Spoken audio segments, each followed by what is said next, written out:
Hi, welcome to HardReset.Info channel, dear viewers. In front of me OPPO F23, and now I'm gonna show you top 3 best themes for this device.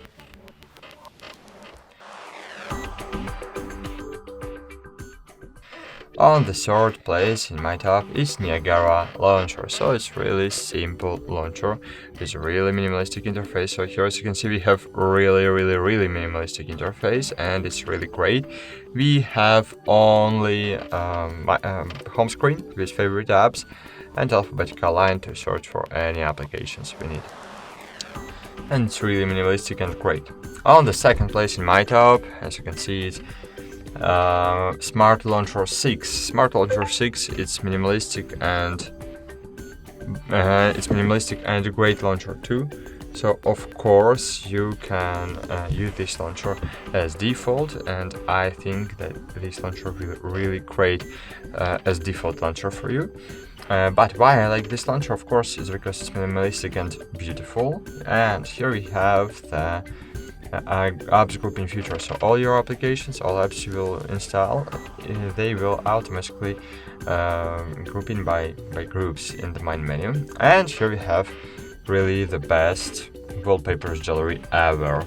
And wallpapers are updating here every day. For example, I want to install this wallpaper as my default. I'm just clicking apply, and without the premium version of or other different useless features, we can set the wallpaper up. Great.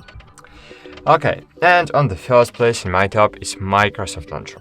Microsoft Launcher is the beautiful launcher. Maybe not too beautiful like Niagara and Smart Launcher 6, but it's really great launcher because here we have cool features. For example, in this launcher we can set up our glance panel, and in the glance we can set up our widgets, and all your widgets will be here on the left side of your first home screen, and you will not need to scroll between thousands of home screens to find desired screen, so you don't need it. And here we have alphabetical line apps hiding feature, and here we have gestures. For example, by twice clicking on my home screen, I can open any application. For example, I have set it up to opening the calculator, and now when I'm tapping twice, calculator is opening. So that's it. Thanks for watching. Like this video, subscribe to our channel, and bye. See you.